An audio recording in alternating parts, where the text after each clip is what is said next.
I was 28 when I decided to camp alone in northern Arkansas. It was late October 2019. The weather was cool, the trees had turned shades of orange and rust, and the air carried that heavy damp smell that always comes after rain. I had taken a week off work, hoping to get away from people for a bit. Just me, a tent, a fishing rod, and quiet. I parked my truck near a small forest access road off Highway 7, near the Buffalo River.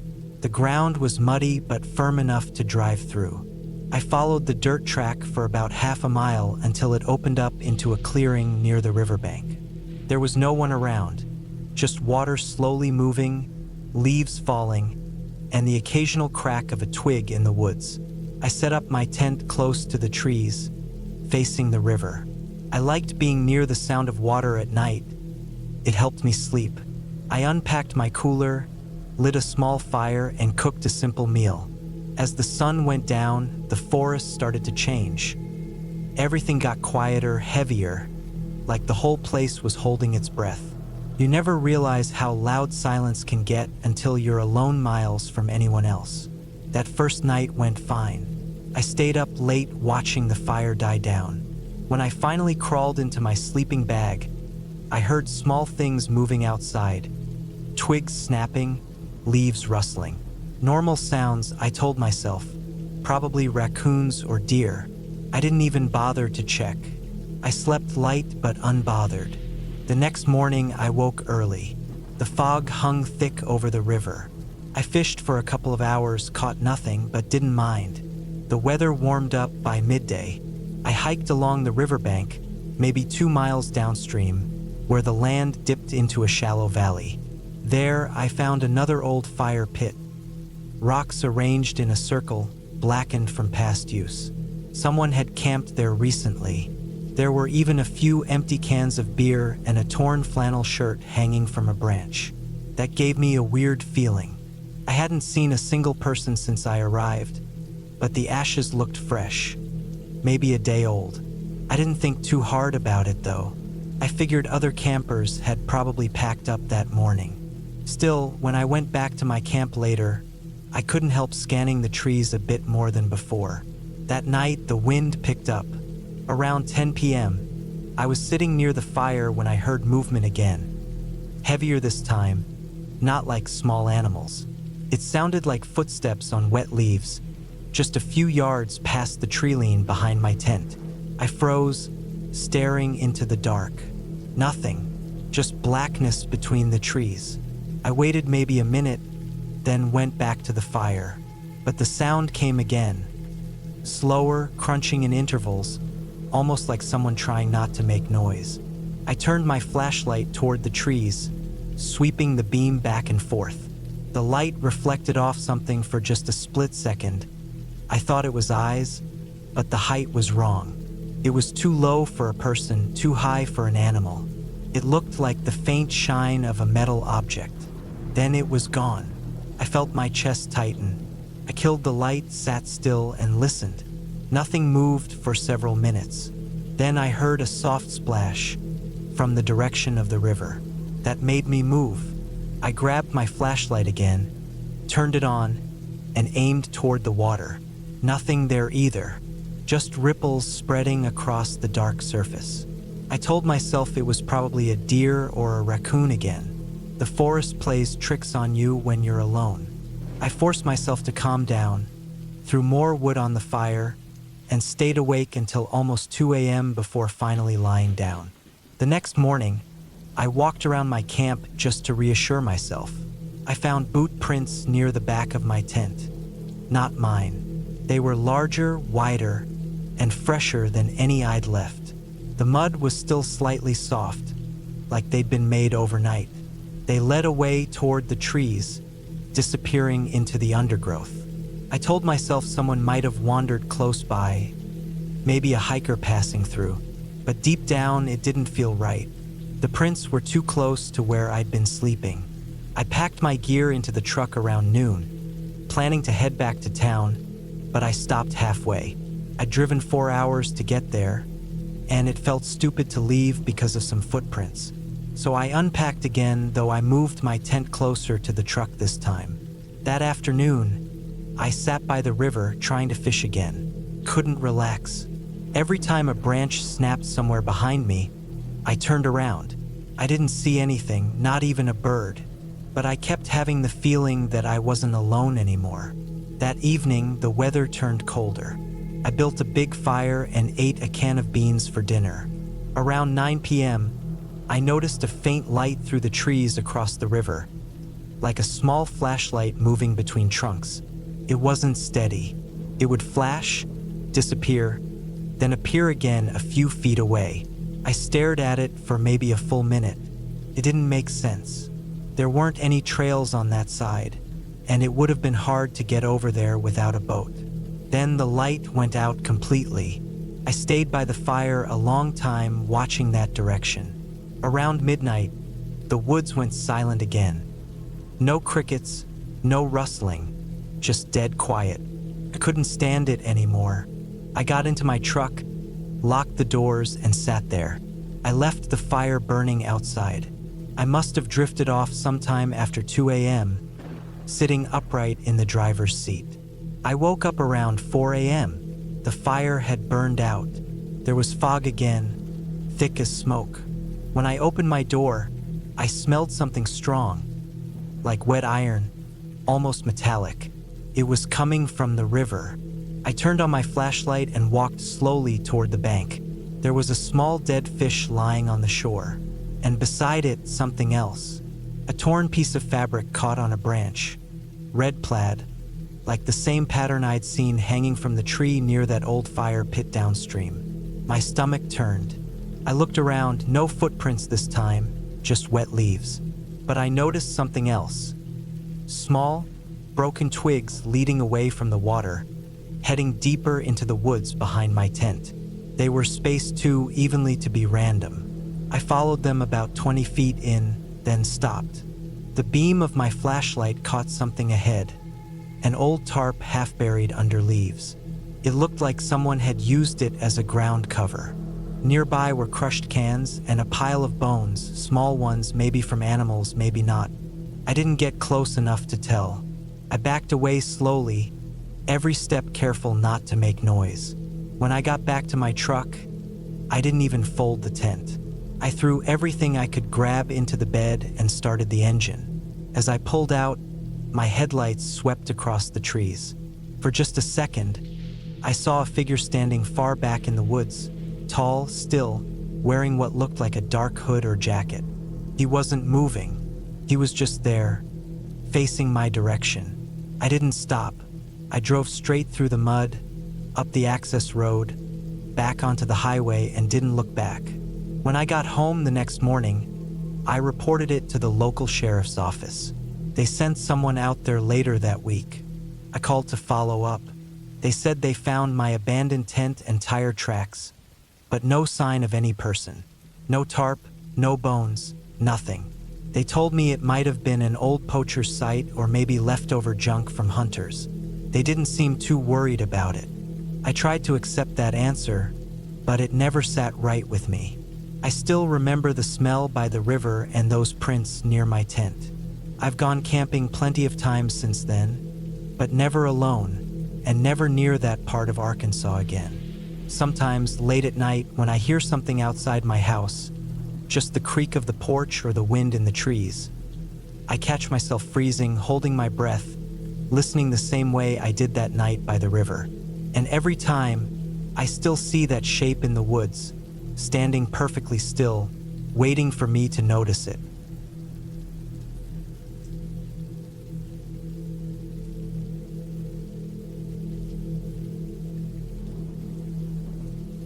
It was the summer of 2012 when I decided to camp alone for the first time.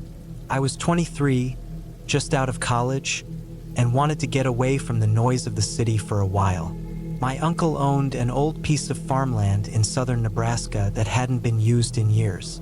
He said I could stay there if I wanted, that the fields were empty and the barn was still standing. I liked the idea of open space and quiet nights, so I packed up my tent, sleeping bag, some canned food, a flashlight, and drove out there on a Friday afternoon. The road to the farm was rough and narrow, surrounded by tall, dry grass that brushed against my truck. The last few miles were just dirt and gravel, and by the time I reached the gate, my tires and windows were covered in dust. The place looked almost forgotten. The wooden fence was rotting, some boards missing. The farmhouse itself stood far back, leaning slightly like time had pulled it down halfway. The barn was still there, though faded red, with patches of metal nailed over broken boards. I parked near the barn, turned off the engine, and for a while just listened. There wasn't any sound besides the low wind moving through the grass and the faint creak of metal from the barn roof. I could smell the dry dirt and the faint odor of old hay coming from inside. I set up my tent in a flat area beside the barn. The sun was still high but starting to soften, and the shadows stretched long across the field. I remember feeling calm then, alone but in a peaceful way. I walked around a bit to look at the place. The field stretched far into the distance, ending in a line of trees that bordered the property. There were no animals, no fresh tracks, just the marks of an old plow line that had faded over the years. When the sun began to set, I built a small fire using some leftover wood and dry sticks from inside the barn. I cooked a can of beans and sat by the fire as the light faded. The air grew cooler, and crickets started chirping in the grass. The horizon glowed orange and pink, and for a moment, I thought it was one of the most peaceful sights I had ever seen. When it got completely dark, the quiet became heavier. I had camped in forests before, but this was different. Out here, it wasn't the sound of rustling trees or running water. It was pure emptiness. Every small sound stood out. The crunch of my boots, the crack of the firewood, the wind brushing against the tent. I felt fine at first, but as the night deepened, something about the silence started to feel uncomfortable. Sometime around 10, I decided to take one last look around before going to sleep. I grabbed my flashlight and walked a few steps away from the tent. The barn looked different in the dark. Its doors hung open, and the black inside seemed to swallow the light when I shined the beam toward it. I thought about closing the doors but left them. I didn't want to hear them creak all night if the wind picked up. Back in my tent, I zipped myself in and lay on my back listening to the faint sound of wind through the grass. I was half asleep when I heard something. It was a small, sharp sound, like metal scraping lightly against wood. Came from outside the tent, near the barn. I stayed still for a while, telling myself it was just the wind shifting some old tools. Then it came again, a short, dragging sound, then silence. I turned on my flashlight and listened harder. My heartbeat started to feel heavy in my chest. There it was again, metal against wood, a bit louder this time, like something being dragged slowly. I sat up, unzipped the tent just enough to peek out.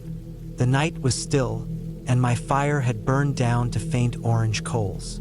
The barn stood quiet, the doors open wider now. I thought maybe they were just swinging in the wind, so I got out and walked toward it, keeping my flashlight low. The air smelled stronger near the barn. Old hay and something else, something sour like rotting grain. I shined my light through the doorway. Inside were a few old tools, piles of hay, and a rusted wheelbarrow tipped on its side. Nothing unusual, but as I moved the light across the floor, I saw fresh marks, drag lines in the dirt that hadn't been there earlier. They led from the far corner of the barn toward the open door. I followed the marks slowly, and when I reached the corner, I saw an old feed sack lying there, ripped open. Next to it was a pile of bones. Animal bones, I thought at first, but they were arranged oddly, stacked in a small heap like someone had been sorting through them. Some were cracked open. I felt uneasy and backed out of the barn. The night air felt colder when I stepped outside. I turned back to my tent, trying not to think about it, telling myself maybe coyotes had dragged something in. I sat by the dying fire for a while, adding a few sticks just to have some light. I didn't go back inside the tent for nearly an hour. When I finally lay down, it took me a long time to fall asleep. I woke again sometime after midnight. The fire was dead, and everything was pitch dark. I couldn't see anything, not even the outline of my hand. Then I heard it again, the dragging sound, but closer this time. It wasn't metal now, it sounded like fabric sliding against dirt. Stopped, then started again, slower, steady. I froze completely. I didn't move, didn't breathe for a few seconds. Came from right outside the tent. Then silence. My heart was hammering so hard I could hear it. After a minute, I unzipped the tent as slowly as I could. Barely an inch. The cold air hit my face, and I looked out with my flashlight ready. I turned it on and swept the beam across the ground. Something was lying a few feet away. At first, I thought it was a bundle of clothes, but when I stepped out and pointed the light directly at it, I realized it was a jacket, an old, muddy one, folded and set neatly in the dirt. Next to it were boots. Both were caked with dried mud. I hadn't seen them before. I turned the light toward the barn again, and this time I saw movement. Someone was inside, just the faintest shift of a shadow against the doorway. I didn't wait to look closer. I grabbed my keys and ran straight to the truck. My heart felt like it would burst. When I turned the ignition, the headlights lit up the barn fully. For a split second, I saw someone, tall, thin, standing halfway in the doorway, facing my direction. The moment the light hit them, they stepped backward into the dark. I slammed my foot on the gas and tore down the dirt road, not caring about the bumps or the dust cloud behind me. I drove until I hit the main road, then didn't stop until I reached a small gas station 20 miles away. I parked there and waited for the sky to turn gray with morning before I finally called my uncle. I told him there was someone on the property.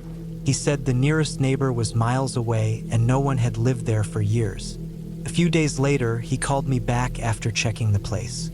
He said the barn door was shut tight, the fire pit still had ashes, and my tent was gone. He didn't find any clothes or boots, and the feed sack in the barn was gone too. He thought I imagined it, maybe got spooked by animals. But I know what I saw. I know there was someone there that night. I never went back. Sometimes, I still think about those marks on the barn floor and that folded jacket, and how quiet it was out there. So quiet that even the smallest movement felt loud enough to fill the night.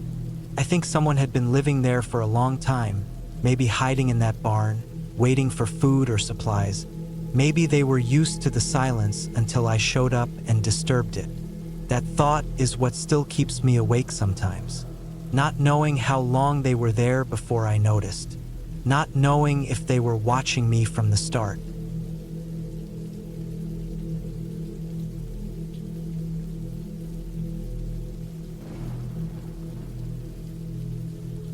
I went camping alone once in northern Montana, late September of 2018. I was 29 then, working a quiet desk job and feeling like I needed a break from screens and people. I had done small solo hikes before, but never a full weekend of camping alone.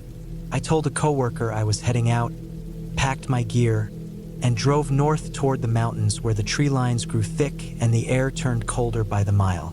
The plan was simple. Hike along the small creek near Pine Hollow, camp somewhere off-trail, fish a little, maybe take some photos and just be still for a few days. I wanted quiet. I wanted to disappear for a bit. I parked my truck on a dirt pull-off, locked it, and followed the faint path down toward the creek that cut through the valley. The forest there was heavy with pine, the kind that keeps most sunlight away. It always felt like late evening, even when it was noon. By the time I set up camp, it was already late afternoon. The air was crisp, and the wind barely moved. My tent sat beside a fallen tree, facing the water. I made a small fire with dry branches and boiled some water for instant coffee. I remember how still everything was. No birds, no insects, no sound of another person anywhere. The only noise was the water sliding over the rocks of the creek. I ate some jerky and bread, Checked my phone for signal, none, and that was fine. I wanted to disconnect. As the sun went down, the temperature dropped fast. I added more wood to the fire and sat there for a long time, staring into it. The flames flickered orange across the tree trunks, and behind them, the darkness thickened. When I finally crawled into my sleeping bag, it was cold enough that I could see my breath even inside the tent. Sometime in the middle of the night, I woke up to a sharp sound. It wasn't close, but it was clear, like a branch breaking under weight, not from the wind. I lay still, listening. Then there was another one, farther up the slope behind me. I thought maybe it was a deer. That was common enough. But after a few minutes, there were more, not steady, not rhythmic, just spaced out, slow steps. I felt a pressure in my chest, the kind that comes when you try to convince yourself something is normal but your body knows better. I told myself to ignore it. I pulled the sleeping bag up to my chin and closed my eyes. Eventually, I must have fallen asleep again because when I opened them, it was morning. The first thing I noticed was that my fire pit was disturbed. Not kicked apart, just disturbed. Some ashes were scattered, and a few of the larger pieces of wood were pushed out of the circle I'd made with rocks. It looked like someone had poked through it with a stick. I checked around the tent, saw no prints clear enough to be sure of anything, and tried to shrug it off. Maybe an animal had been nosing around. I went down to the creek, washed my face with the freezing water, and tried to shake the feeling that someone had been there. I told myself not to let my imagination ruin the trip. After breakfast, I grabbed my small pack and followed the creek downstream, fishing along the way. Around noon, I found an old piece of rusted wire fencing tangled in the brush. It looked like it had been there for decades. The posts were mostly gone, just bits of metal half buried in dirt. Not unusual in these forests. There were old cattle properties around here a long time ago. I walked past it, kept following the creek, and found a nice deep pool beneath a set of rocks. I caught 2 small trout, cleaned them, and decided to head back before it got dark again. When I reached my camp, I froze. My tent was zipped open. At first I thought maybe I'd forgotten to close it when I left that morning, but I knew I always did, to keep bugs out. The flap was pulled wide open. My sleeping bag was half dragged out of the tent, lying in the dirt. My small folding knife that I kept beside it was gone. My backpack was unzipped too, and everything inside was tossed around. Nothing seemed stolen except maybe that knife. My wallet was still in my jacket pocket, my phone still dead in the side pouch. There was no sound around me, just the quiet wind and water. My heart started to pound. I kept scanning the trees, trying to spot movement, but nothing stirred. I waited there, still as I could, for what felt like an hour but was probably just a few minutes. Took me a while to think straight. Eventually, I grabbed my things and repacked them as fast as I could. I decided to hike back to my truck, even though it was still a few miles away. I didn't want to stay another night out there. As I slung my pack over my shoulder, I noticed something strange near the fallen tree. A single, fresh footprint in the mud. It wasn't from my boot. It was bigger and the tread looked different, wider spacing, maybe a work boot or a hiking shoe. I crouched and stared at it for a long time. Whoever it was, they had been right next to my tent. I didn't waste any more time. I followed the creek back toward the way I came, keeping my pace steady but quick. Every few minutes, I stopped and listened. Nothing, just the water and my own heartbeat. I could feel eyes on me even when there was nothing there. As I got closer to the place where the creek curved up toward the main trail, I saw something that stopped me again. Across the water, maybe 30 yards away, there was an old tarp hanging between 2 trees. It was faded green, ripped in a few places, like it had been there for months. Beneath it were shapes, maybe bags, maybe buckets. It was someone's camp. It looked abandoned, but I couldn't be sure. I stood there for a long time, trying to decide whether to cross and check it out. Then I noticed something else. a small pile of burned cans and bones near the tarp. It looked recent. I didn't go any closer. I turned and kept walking, faster now, following the water until I reached the dirt road. When I finally saw my truck, a wave of relief hit me so hard I almost laughed. I threw my pack in the back seat, got in, and locked the doors immediately. I sat there for a moment, just breathing, watching the tree line. Nothing moved. I started the engine and drove out of there without looking back. I didn't stop until I reached a gas station 2 hours away. When I went to the bathroom to wash my face, I noticed small scratches on my wrist and dirt on my neck.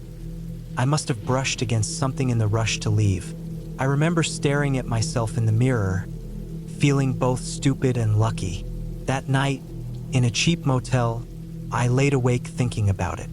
Someone had been watching me. Maybe a hunter, maybe a squatter, maybe someone who just didn't want me near their camp. I kept replaying the sounds from that first night. Those slow steps up the slope, the scattered ashes, the missing knife. I realized how easily it could have gone worse.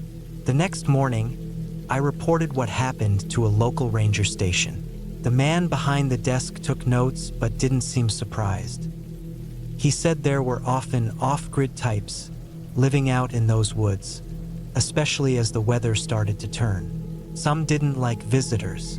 He said they'd send someone to check around Pine Hollow, but I could tell from his tone that it wasn't the first time he'd heard a story like that. I never found out who it was or if they ever went back to that spot. I haven't gone camping alone since.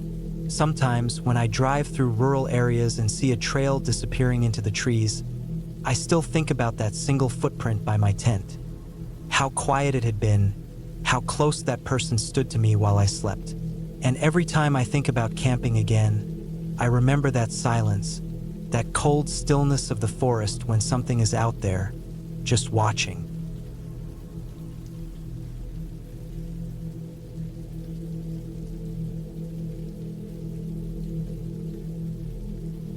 It was late October 2014, somewhere deep in the woods of northern Arkansas.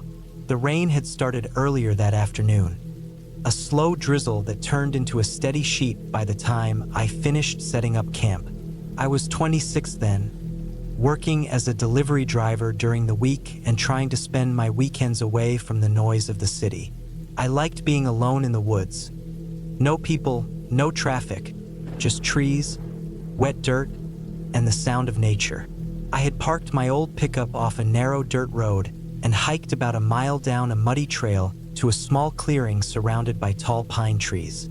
It wasn't an official campsite, just a flat patch of earth I'd found a few months earlier while hiking. I liked it because it was quiet and hidden, with a small creek running nearby that made a soft gurgling sound at night.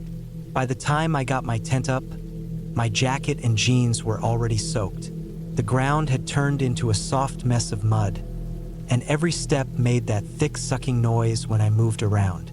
I boiled some water on my small camping stove and ate instant noodles, sitting on a folding chair under the thin tarp I tied between two trees. The rain didn't stop. It just kept falling harder, tapping on the tarp and my tent like endless fingers. As the sky got darker, I noticed how quiet the forest became. Normally, even at night, you can hear frogs or crickets or something, but the rain seemed to have drowned everything out. The only sound left was the rain hitting leaves, the occasional wind blowing through branches, and the creek in the distance. After eating, I cleaned up, stuffed everything in my backpack, and zipped myself inside the tent. It was a small two-person tent, just enough for me, my sleeping bag, and a few supplies. The inside smelled like wet nylon and dirt. I took off my soaked jacket, hung it by the entrance, and stretched out on my sleeping bag. The rain on the tent was almost calming, but there was this strange heaviness in the air. I tried to fall asleep, but I couldn't. Maybe it was the cold or the fact that the rain wasn't letting up. My tent would light up every few seconds from flashes of lightning, followed by deep rumbles that rolled across the forest.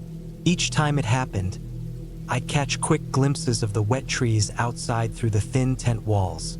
At some point, I must have dozed off because the next thing I remember was waking up to a different sound. It wasn't thunder or rain. It was more like a sharp snap, like a branch breaking. I opened my eyes and stayed still, listening. The rain had softened to a light drizzle now, but the forest was still mostly quiet. I could hear the creek faintly, and then another sound, this one slower, duller. It reminded me of footsteps, but they were uneven. Wet shoes maybe squishing through mud. I told myself it was probably an animal. Deer, raccoon, maybe even a boar. But the sound was too steady, too heavy. I could hear each step pressing into the wet ground, one after another, stopping and starting again. The footsteps were getting closer to the clearing. I stayed completely still. My tent was zipped shut, and my flashlight was next to my sleeping bag. I didn't dare turn it on. My heart was pounding, and I could feel the pulse in my throat. The footsteps stopped for a long moment, maybe 20 feet away. Then, I heard another sound, metal clinking softly, like something hitting against a belt buckle. The rain made everything harder to judge. I couldn't tell how close whoever it was stood, but I knew they weren't far. I thought about calling out, but something in my gut told me not to. The kind of silence that comes before something bad happens. It hung thick in the air. Then, the footsteps started again, slower now, circling. I could hear them moving around the clearing, crunching through leaves and wet soil. Whoever it was didn't say a word. I felt every muscle in my body lock up. When they got closer to my tent, I could hear the mud squishing right outside.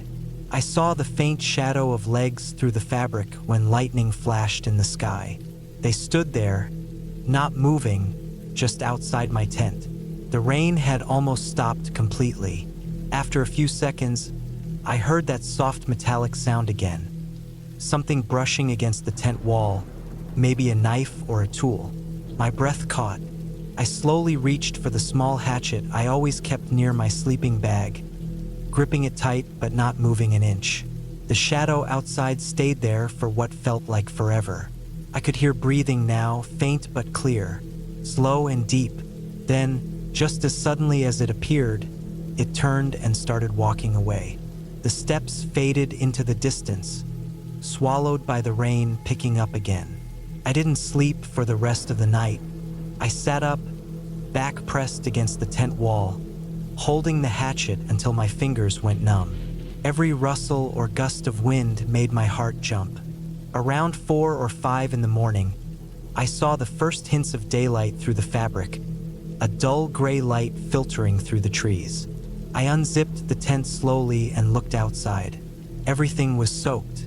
Puddles had formed in the clearing, and the trees were dripping water from every branch. I didn't see anyone, but when I stepped out, I saw footprints in the mud. Large ones, definitely from boots.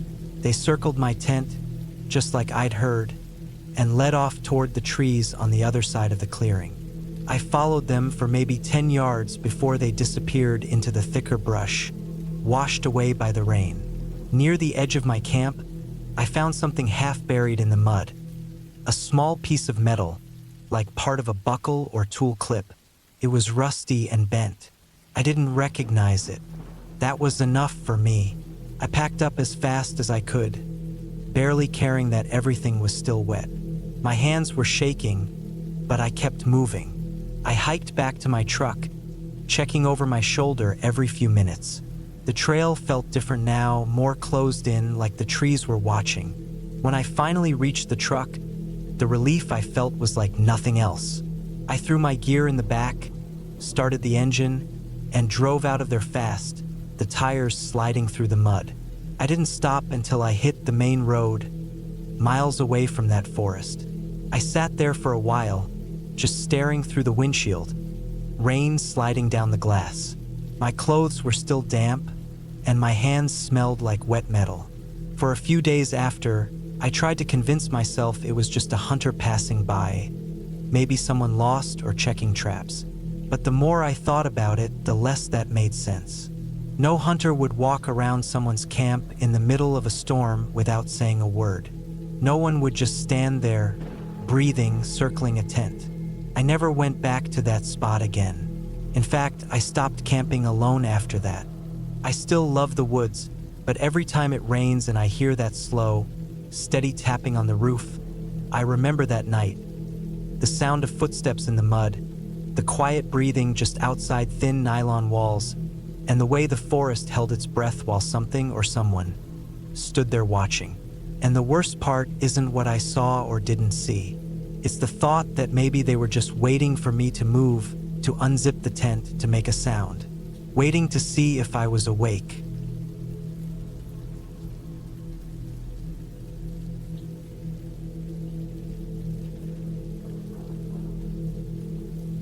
It was early September of 2019 when I decided to take a solo camping trip through southern France. I had been traveling across Europe for a couple of months, mostly staying in hostels and cheap motels, and I wanted a few quiet days alone in nature. I picked a spot near a small village called Saint-Rémy-de-Provence. It was surrounded by hills and thick forests that looked untouched, the kind of place where you could hike all day without seeing another person. The campsite I chose was simple, just a flat clearing near a narrow dirt road, a few hundred meters from a small river. The sound of the water flowing was steady and peaceful, and there was a faint smell of pine in the air. I parked my small rented car on the side of the road and spent most of the first day setting up my tent, building a small fire pit, and exploring the area. The weather was perfect, warm during the day and cool at night. I remember sitting by the fire that evening, feeling completely relaxed, listening to the faint sound of crickets and the occasional splash of something in the river. That first night was calm. I slept well, but things started to feel strange the next morning. When I woke up, I noticed something odd. There were fresh footprints in the soft dirt near the edge of my camp, maybe 10 or 12 feet away from my tent. They were clearly from boots, not from an animal, and they didn't look like mine. They led out from the woods and then disappeared back the same way. I tried to tell myself it could have been a hiker passing by during the night, though it didn't make much sense. The road nearby wasn't used often, and I hadn't seen a single person since I arrived. I brushed it off and went about my day. I spent the morning fishing by the river, then went on a long hike through the forest. The area was beautiful, but it also had that kind of silence that makes you overly aware of your own breathing. I came across an old, collapsed stone structure in the woods, maybe a farmhouse or storage shed from decades ago. There were rusty tools scattered around, all half buried in the dirt. I didn't stay long because the place gave me a strange feeling, like I was intruding somewhere I shouldn't be. When I got back to my campsite later that afternoon, I noticed something that froze me for a few seconds. My folding chair, which I had left near the fire pit, was turned around, facing the woods instead of the river. I was certain I hadn't left it that way. It was such a small detail, but it made me feel watched. I looked around the trees for a long time, scanning for movement or sound, but the forest was quiet. I told myself it was probably the wind, or maybe I just remembered wrong. Still, I couldn't shake that uneasy feeling for the rest of the day. As evening came, I made myself dinner and sat by the fire again. The forest grew darker faster than usual, the trees swallowing the light as the sun dropped. I tried reading a book with my flashlight, but I couldn't focus. Every time I thought I heard something, a branch snap, leaves moving, I would turn my head too quickly, trying to catch sight of something. But there was never anything there. Around midnight, I finally decided to go into my tent. The night air was cool, and I zipped the tent closed tightly. Sometime in the middle of the night, I woke up to a sound. It was faint, like slow crunching footsteps on dirt. I didn't move at first. My heart started pounding so hard I could hear it in my ears. The footsteps came from the direction of the trees, slow and careful, like someone trying not to make noise. They stopped near my car. I could hear a faint metallic sound, maybe the door handle being touched or tested. My throat felt dry, I didn't move or even breathe loudly. After a few seconds, the sound stopped, and the silence that followed was almost worse. I lay there completely still, waiting for what felt like forever. Then I heard the sound again, this time closer, near my tent. The soft crunch of boots on dirt. Then nothing, just silence. I stayed awake until dawn, barely moving, clutching the small knife I had brought for cooking. When the sun finally came up, I unzipped the tent slowly and looked around. Everything looked normal at first glance, but when I checked the car, there were smudges on the door handle, like someone had touched it with dirty fingers. The footprints were back too, clearer this time, circling the campsite once before heading into the woods. That was the moment I decided I'd had enough. I packed my gear as fast as I could, throwing things into the trunk without caring how messy it was. Before leaving, I took one last look at the tree line. It was still quiet, nothing unusual, but I couldn't shake the feeling that something, or someone, had been there all night watching me. I drove back toward the main road, the narrow dirt path twisting through the trees. After maybe 15 minutes, I saw something ahead. A small wooden sign that I hadn't noticed before when I first came in. It was old and half covered in moss, written in French. I stopped the car to read it, brushing away some of the dirt. It said something along the lines of private land, do not enter. Below that, carved faintly into the wood, was another line that looked newer, carved by hand. Camping interdit après 1998. Camping forbidden after 1998. I felt a cold rush through my chest. Why would camping be forbidden there? I didn't know if it was because of accidents, wildlife, or something else, but I didn't want to stay long enough to find out. I kept driving until I reached the nearest small town. I stopped at a gas station to grab a coffee and calm myself down.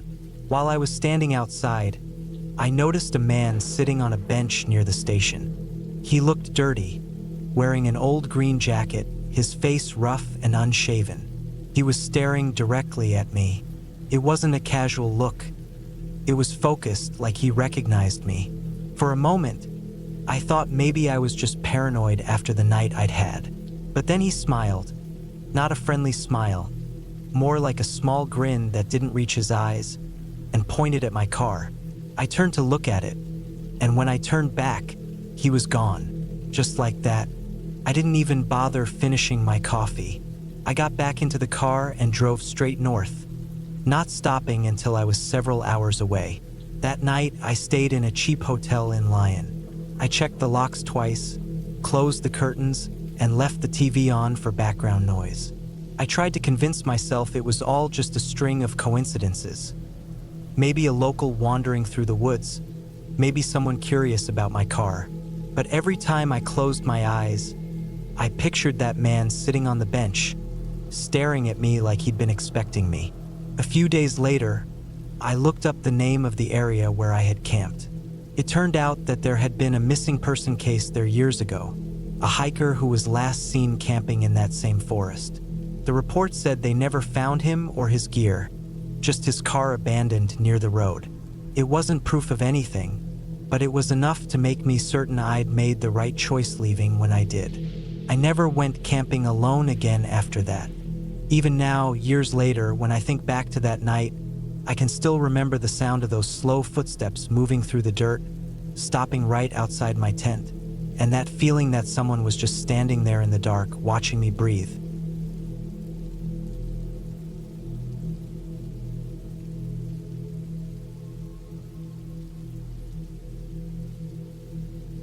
It was late October, 2018, when I decided to go camping alone in the northern part of Montana, near a small lake called Turner's Pond. I had driven there in my old 2002 Jeep Liberty, packed with a small tent, a sleeping bag, a cooler with food, and just enough gear to last me 2 nights. I wanted quiet. No people, no phone signal, no traffic noise. Just me, the sound of water, and the cold air that came with the changing season. The road leading to the camping spot was rough and narrow, more like a forgotten trail than a road. Trees stood on both sides, their branches bending over like they wanted to close me in. By the time I reached the clearing near the lake, the sky was already turning gray. I remember how the wind had a bite to it, and how it smelled like rain mixed with wet soil and pine. I parked the Jeep a few feet from the water and set up my tent on a flat patch of ground. I didn't see anyone else around. The lake was still, almost glassy, reflecting the dull color of the clouds above. Everything was quiet except for the sound of the wind pushing through the trees. There was something peaceful about it, but it also felt heavy, like the kind of silence that watches you back. As the light faded, I gathered some dry branches and started a small fire. I cooked a can of beans and some sausages, ate slowly, and tried to settle in. I remember thinking how different it felt being out there alone. Not scary exactly, just very real. Every sound stood out.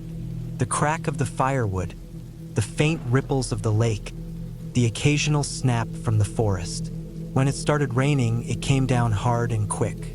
I climbed into the tent, zipped it up, and lay there listening to the steady drumming on the thin fabric. The rain grew heavier through the night, and I could hear water running down the side of the tent. Around midnight, I woke up to a sound that wasn't rain. It was dull and rhythmic, like footsteps pressing into wet ground. At first, I thought maybe it was an animal, a deer or maybe a raccoon, but the steps were slow and spaced out, too heavy to be small. They stopped right outside the tent. I held my breath and listened. The sound of rain filled the silence again. Then there was the faintest scrape, like something brushing against the side of the tent. I lay frozen. My flashlight was next to my sleeping bag, but I didn't dare reach for it. The sound came again, softer this time, as if someone was dragging their hand across the fabric. I could hear my heart pounding in my chest. Then the steps moved away, slow and deliberate, fading into the rain and the darkness. I didn't sleep much after that. Every few minutes I would hear something. Branches cracking, faint splashes near the water, the sound of rain shifting direction. It felt like the whole forest was awake, moving just beyond my sight. By morning, the rain had stopped. The air smelled clean but cold, and the ground was muddy. I stepped out of the tent, my boots sinking into the wet soil. There were footprints, deep, human-sized ones, leading from the trees to the side of my tent and then away toward the lake. They weren't mine. The tread was different, wider, heavier. My stomach tightened. The ground around the lake was soft, so the prints were clear, and they stopped right near the water's edge. I stood there staring at them for a long time, waiting for some logical reason. Maybe a fisherman had passed through during the night. Maybe someone was camping nearby, but I hadn't seen another car, another tent, or even a hint of anyone else since I got there. I tried to brush it off. I made coffee on the small stove I'd brought, packed a few things, and told myself I'd only stay one more night. Still, I couldn't shake the feeling that someone had been watching me. I kept glancing toward the tree line, half expecting to see movement. That afternoon, I went for a short hike around the lake, mostly to distract myself. The trail was narrow and muddy, winding between thick trees. The forest was quiet, almost too quiet. I found an old hunting stand nailed into a tree, half rotted, and a few beer cans rusting near the base. Nothing recent, though. The woods felt untouched, forgotten. When I got back to camp, the sun was low and orange over the water. My fire pit was cold, and the pile of wood I'd left beside it was scattered. I stared at it, trying to remember if maybe I had kicked it by accident before leaving. But no, it was spread out like someone had rummaged through it. That night, the wind picked up again. I sat by the fire, the flames bending and flickering in the gusts. The sound of the forest around me seemed louder. The creaking trees, the constant rustle of branches. I finished my dinner early and went inside the tent before the rain started again. The storm came harder this time. The tent shook, the wind howled, and the rain hit like gravel. I couldn't hear anything else at first, But then there it was again. Footsteps. They came slowly, just like the night before. One step, then another. The sound of wet boots sinking into mud. They stopped close, too close. Then I heard the faint splash of water, as if whoever it was had stepped into the edge of the lake. I wanted to unzip the tent and look, but I couldn't move. The rain muffled everything, but I knew someone was out there. I could feel it. I stayed like that, eyes open, waiting for hours. The sound eventually stopped, or maybe the rain drowned it out. I didn't sleep until the sky started to lighten. When I finally stepped out, the rain had turned into a fine mist. The air was heavy with fog, and I could barely see the other side of the lake. That's when I noticed something new. Near the spot where the footprints had been, there was a single boot print, deep, fresh, facing toward my tent. That was enough. I didn't even pack properly. I threw everything into the Jeep, tore down the tent without folding it, and drove off. The road out was slick and narrow, the trees looking darker than before. I didn't stop until I reached a gas station almost an hour away. My hands were shaking when I filled up the tank. Inside the small shop, the man behind the counter looked at my muddy boots and clothes. He asked if I'd been up by Turner's Pond. I nodded, still trying to steady my breathing. He just said that nobody goes up there much anymore, not since the old cabin burned down about 5 years ago. I asked what cabin, but he just shrugged and said some guy used to live up there alone, right near the lake, until he disappeared one winter. They never found him. I didn't ask anything else. I bought coffee, sat in the Jeep, and stared out the window for a long time. The fog was thick even there, curling around the trees like smoke. I never went back. Sometimes, when it rains hard at night, I still hear it. The sound of slow, wet footsteps outside the thin wall of my tent, stopping just close enough to let me know I wasn't really alone out there. And the worst part is, I don't think whoever it was came for me by accident. I think they'd been waiting for anyone to show up.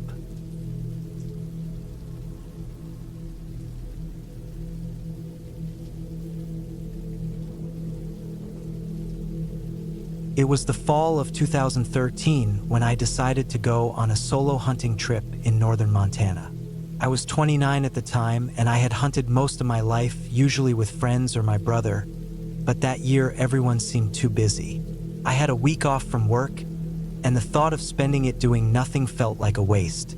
I packed my truck with my old Remington rifle, a small tent, a sleeping bag, a cooler with some food, and a box of supplies. I planned to camp deep in the woods near Glacier National Park, far enough that I wouldn't see another soul. The first day went fine. I drove for about 6 hours, passed through a few small towns, and finally turned off onto a dirt road that stretched for miles.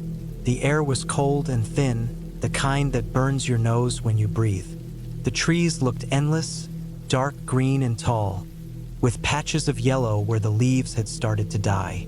I parked near a clearing beside a small creek and decided to set up camp there.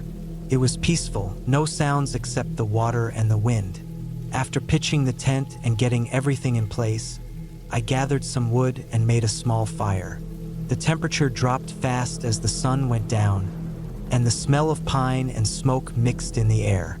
I ate a sandwich, drank a beer, and listened to the woods. There was something about the silence that made every tiny sound feel louder. A branch snapping, the creek trickling, the wind brushing through the grass. The next morning, I woke up before sunrise. The ground was damp, and my breath made small clouds in the air. I grabbed my rifle and a small pack and walked into the woods, following some deer tracks I had noticed the night before. The forest felt different in the early morning, quieter, heavier somehow. The sound of my boots crunching leaves felt too loud. I followed the tracks for about 2 hours, moving slowly, but they eventually disappeared near a rocky slope. I sat down, had some water, and decided to circle back toward camp. On the way back, I noticed something strange. There was an old, faded tent tucked between 2 trees about 100 yards off the path. The fabric was torn, and it looked like it had been there for years. Curiosity got the better of me, so I walked over. Inside, there wasn't much. A rusted can, a broken flashlight, and what looked like part of a sleeping bag half buried in dirt. No sign of anyone or anything else. I figured it was just an abandoned camp from some old hunter. When I got back to my own camp, the sun was already low. I started another fire, cooked some canned beans, and sat by the flames, cleaning my rifle. That's when I started to notice little things. I thought I saw movement in the tree line across the creek. Quick, like someone ducking behind a tree. I brushed it off as my mind playing tricks on me. Later, I heard what sounded like footsteps, slow, deliberate crunches of leaves not too far off. I held my breath and listened, but after a minute it stopped. I told myself it was probably an animal, a deer, maybe a raccoon. Still, I barely slept that night. The next morning, I went out again. This time, I walked further north into thicker woods. It was colder that day, and a thin fog hung low between the trees. I didn't see much game, just the occasional squirrel or bird. Around noon, I noticed something odd again, boot prints. At first, I thought they might have been mine from the previous day, but the direction was wrong, and they looked fresher. Someone else had been walking around out there. I followed them for a while, half curious, half uneasy. They led deeper into the forest and eventually stopped near a fallen log. The area around it was disturbed, like someone had been sitting there or digging. I didn't find anything except a few scraps of torn fabric and an old cigarette, but it felt wrong, though, like I had just walked into someone's spot. I turned around and headed straight back to camp. When I got there, my stomach dropped.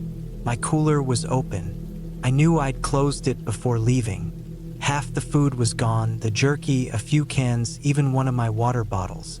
My tent flap was unzipped too.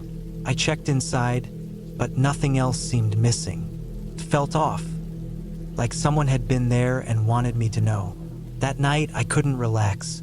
I kept the fire going higher than usual, the light spilling into the trees.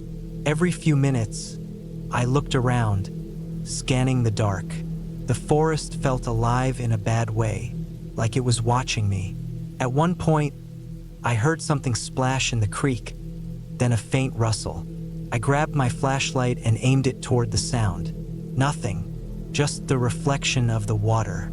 I barely slept again. Every crack or shift in the wind made my heart race. By the time dawn came, I decided I'd had enough.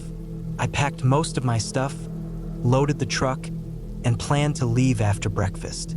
But when I went to grab my rifle, it wasn't there.